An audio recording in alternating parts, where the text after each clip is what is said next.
So I'm calling on you, Dr. Radhakrishnan, to stop talking and to work together with Soka Gakkai, USM, whom you were with yesterday, and all the myriad, tens of thousands of organizations like this around the globe to join forces to cause change. When there is a critical mass, there will be change.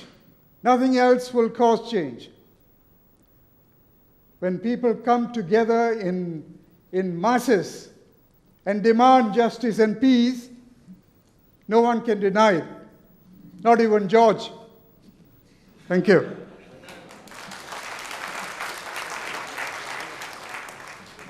Hi, Professor. Thanks for speech just now. And I'm one of the people who actually I agree on this peace talk. I mean, everyone should be peace, and we should talk dialogue instead of war.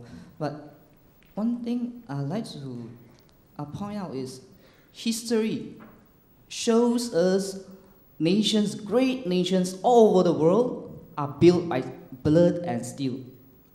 Many, many. And what I'm trying to say is, does that mean, what we have today is because of maybe our forefathers, maybe everything started with violence. Does that mean everything we actually should start from something more violence first, then later, then only you talk about peace?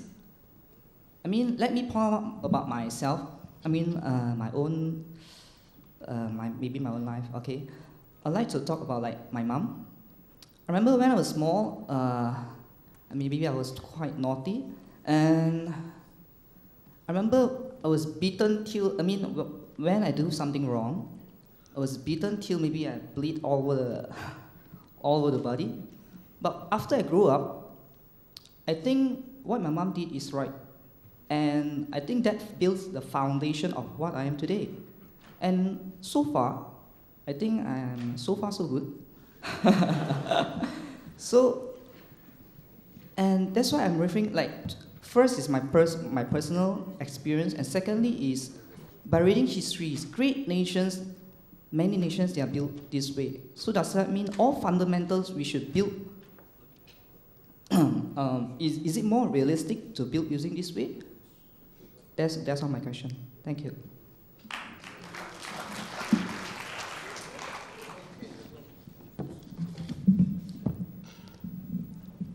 John Gurusamy from Malaysian Interfaith Network. Our motto is the golden rule of life. Do unto others as you like others to do unto you. Now, I appreciate all that the learned professor and the chairman have said, but I feel it has to start with the individual. There has to be inner change that Gandhi promoted. We have to accept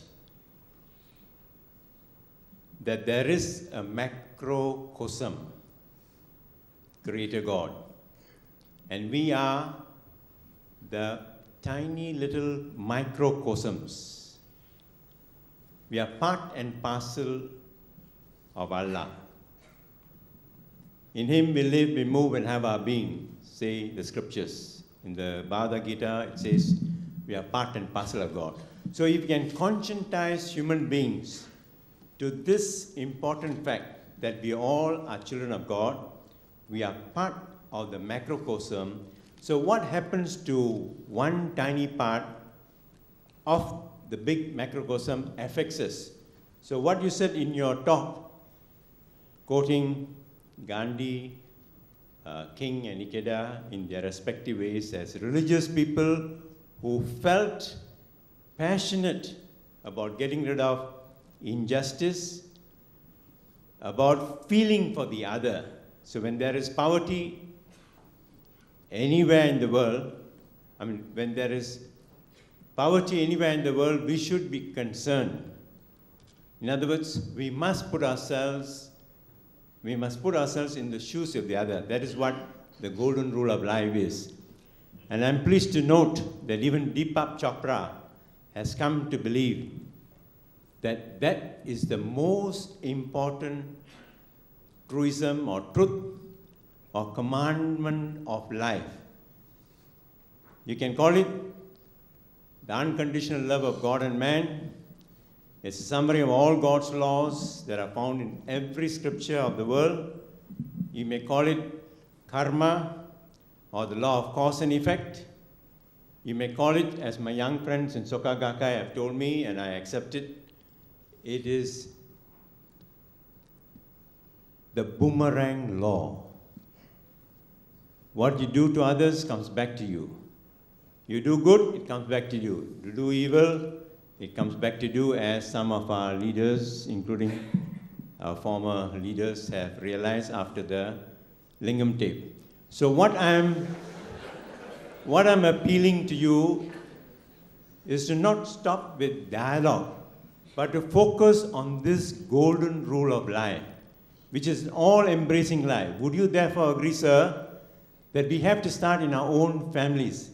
As Confucius said, and as King Solomon said, train up a child in the way he should go, and when he is old, he will not depart from it. So everything starts in the womb, education from the womb. So unless we make all our mothers, all our sisters, all our grandmothers, to make sure that no single child ever takes a weapon of war to kill under any circumstance, because that goes against the cardinal values that all three, Gandhi, King, and Ikeda, promoted.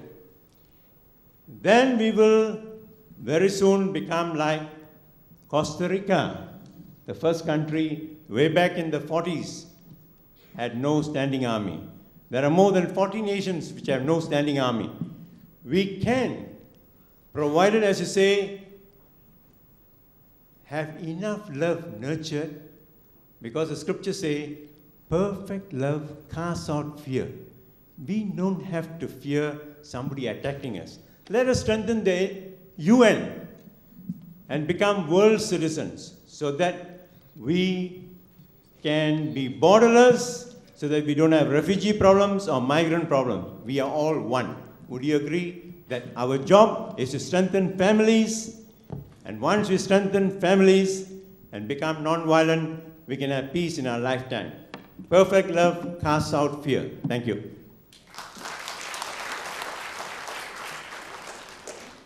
Any other reflection? Professor, the object of question time is to ask questions. If all of you want to make speeches of your own, I think we are going to there will be a time overrun, and that will cause its own problems. Prof, will you please do your best with what has already gone on before? Distinguished Chairman and friends, there have been 4 reflections. You will agree 2 of them were in the nature of some comments, which do not require any kind of response from me, because they were self-explanatory. But then there were 2 reflections which require a little elaboration response from me, because they are interrelated and which require a little consideration. The first friend, his doubt was, how can we remain non-violent in a violent world, that too, when all kinds of indignities are stifling even our birthright to live, prosper, happily. Well, friends, just because there is a hostile situation, are we going to accept it and remain passive? Passivity is defeat. You are running away from reality. Passivity is no life. There are structures of violence all around. As I was trying to impress upon you, it is easier to become violent rather than to remain unprovoked and non-violent.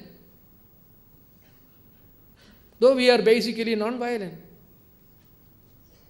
The structures, the social structures, the political institutions, the economic structures that we have, the corporate values that are being imposed on us, the temptations that are being offered to us by everybody,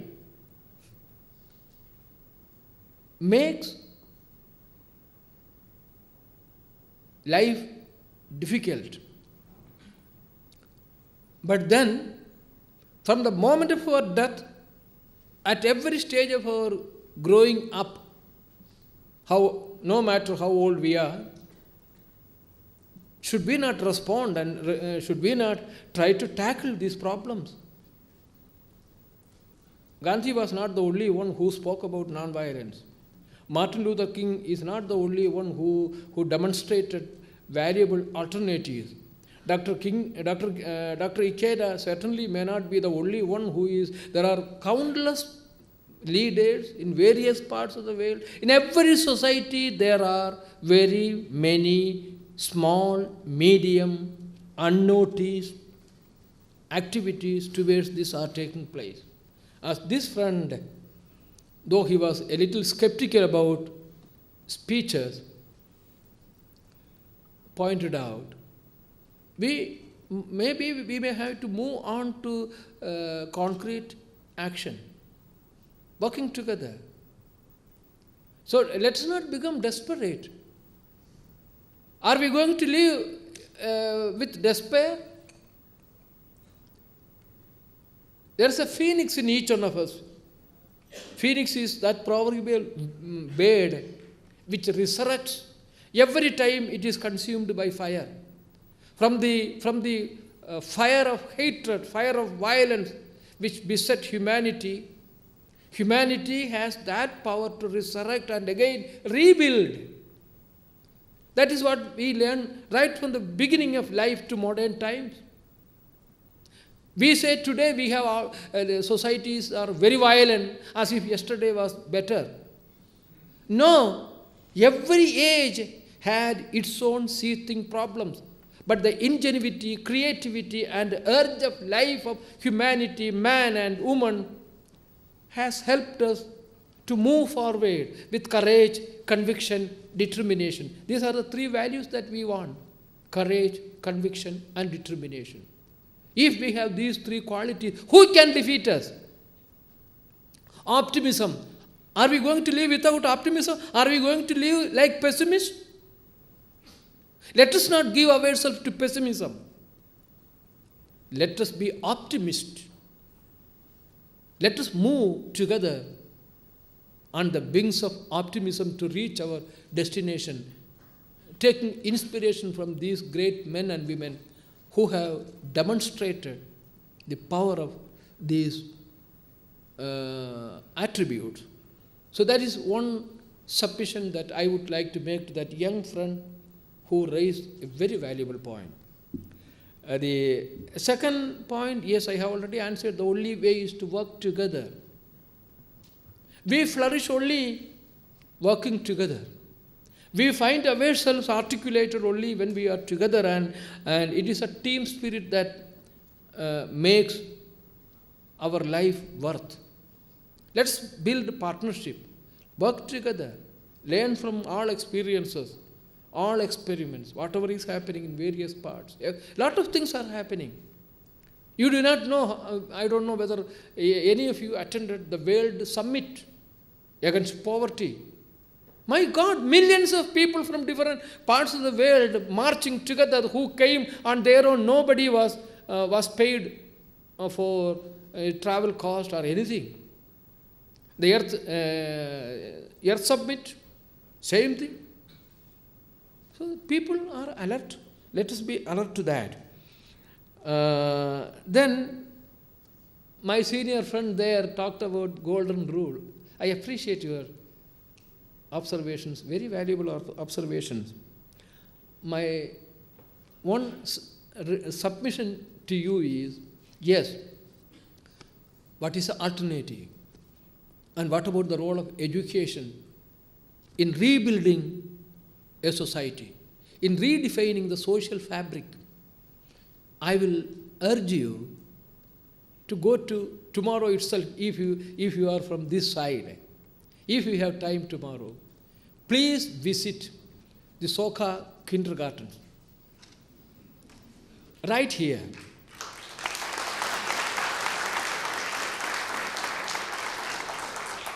To me, because I travel quite a bit around, I study, I have not sold myself to any particular party or any group.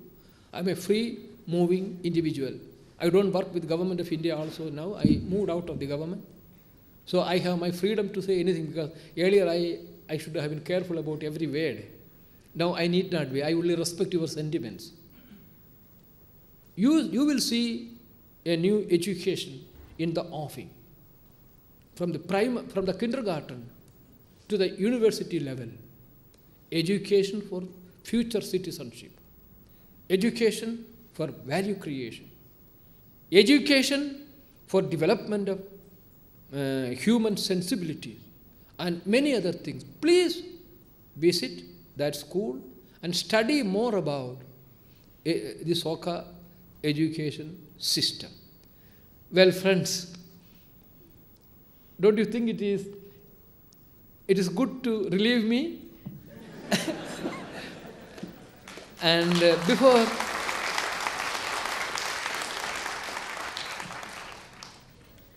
before I conclude, I would like to make a small presentation to the SGM Central Office here, and I request the Vice President, Mr. Liu, to come and receive it.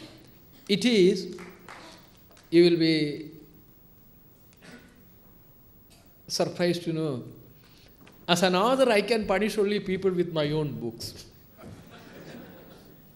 My latest book is on Dr. Ikeda's contribution for world peace in 10 volumes during his 80th birthday. The first book in the series was published on the 2nd of January 2008, which was the 80th birthday. So during this year, 2008-9, I am looking at the contribution of Dr. Ikeda for world peace through 10 monographs. The first 5 monographs are ready. So I am submitting these books to SGM with deep respect.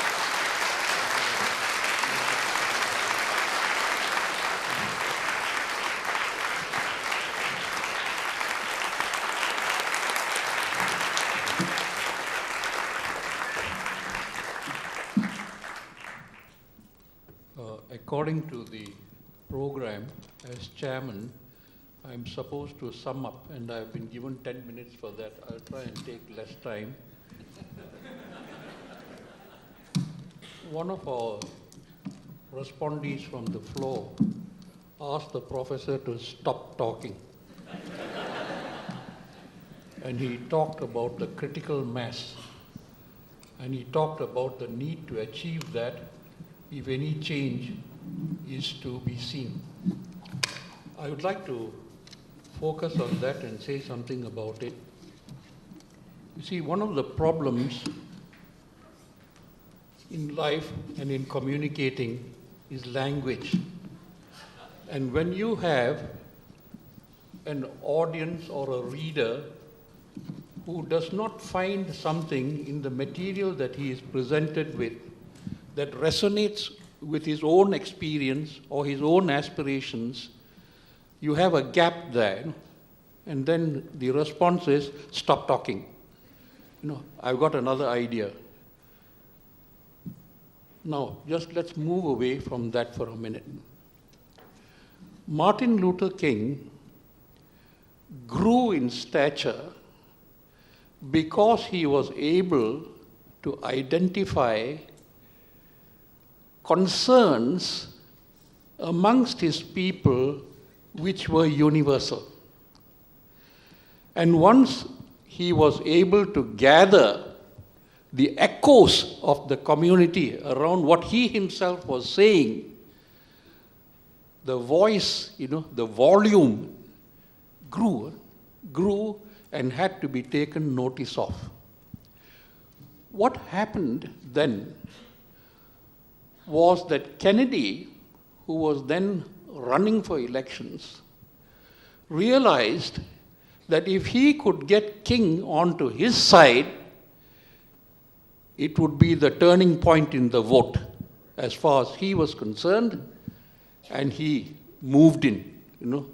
The political muscle was brought in to bear, and Martin Luther King moved forward. Because of this, now, I had many theories about why Kennedy was assassinated, but the truth only came to me in October last year when I went to Singapore to address the International Bar Association conference, when a very eminent American lawyer told me, Bill, the reason why Kennedy was killed was because he supported Martin Luther King. This was his view, and I think it sounds plausible, it sounds credible, but the lesson that we have to learn from there, if I can get back to the critical mass, what are we today in this country so bemused about, bewildered about, confused about? What?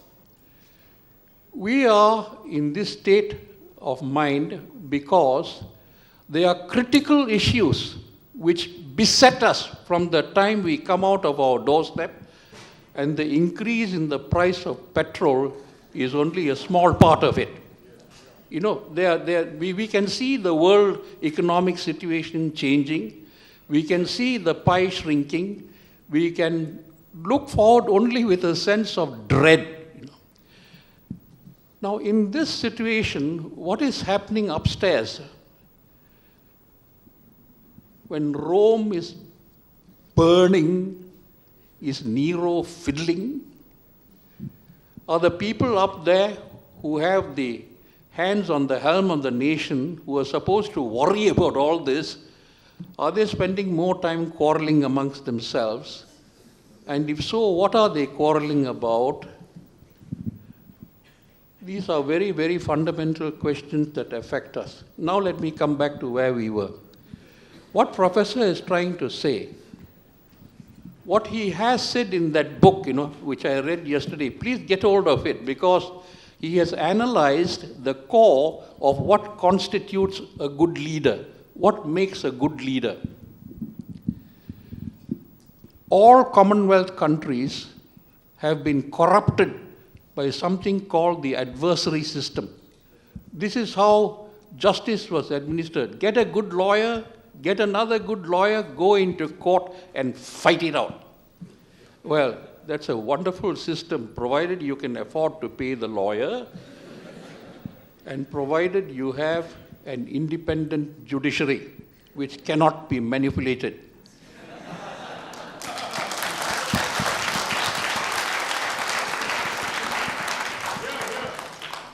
So let's come back to Gandhi, Ikeda, and King. What is the message that they are giving us? They are saying, don't despair. You can overcome this problem. You can. And how do you do it? Start with yourself. Now, this is Gandhi. I picked it up, on Friday evening, actually. The conquest of the Himalayas is a temporary feeling of elation and triumph. The conquest of the self is a spiritual blessing that knows no bounds, but grows more and more and more. So if we can start with honesty with ourselves, clear the lalang which is growing outside your door, talk to your neighbors, take an interest in them. One of the horrors of urban living is nobody even knows who is living next door. People get murdered, in these condos, and the neighbors don't know anything. On Thursday, my driver and I were coming out of Minara Millennium, and there were two motorcyclists who were snatching a chain from a girl who was standing in the middle of the road. I had my nose buried in a book. That's where my nose is usually buried. The driver was horning. I said, "Why are you horning?" He said, "Look, there's a robbery going on." I said, "Come on, chase them." We couldn't move because the driver in front was so angry with us at the back, at horning at him, that he didn't care about what was going on about robbery in front. I pursued those two people right down to Jalan Maruf. They disappeared. They were on motorcycles. But what am I trying to say? Stop being indifferent to what is going on in your neighbor's house. Start with yourself. Don't worry about the Himalayas. Your greatest victory is your conquest over yourself. On that happy note, let me...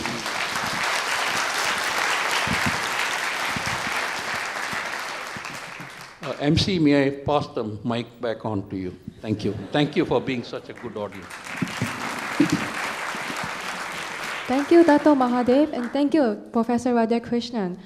As a token of appreciation, we would now like to invite Mr. Chu Kong Fei, the General Director of Soka Gakkai Malaysia, to present the souvenirs.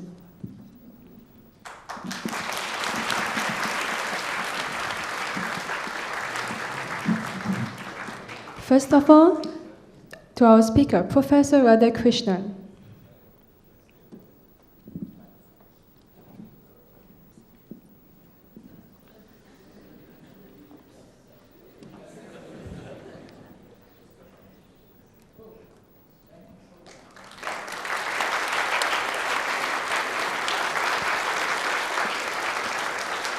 And to our chairman, Dato Mahathir Shankar.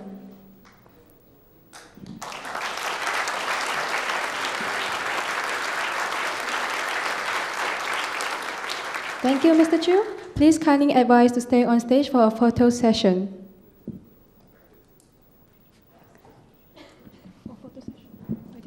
Okay. I'd like to have the last word.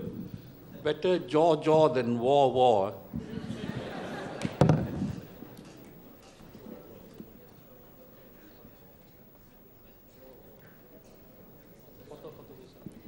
Please kindly stay on stage to have a photo session.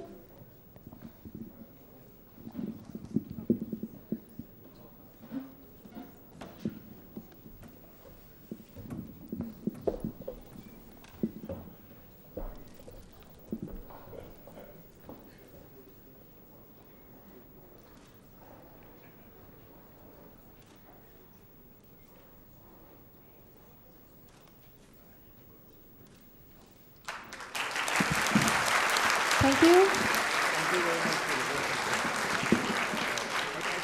There will be a book signing session later by Professor Radhakrishnan at the auditorium stage for those who have purchased his books. Your Excellencies, distinguished guests, ladies and gentlemen, we have come to the end of our lecture. On behalf of Soka Gakkai Malaysia, we would like to extend a very warm thank you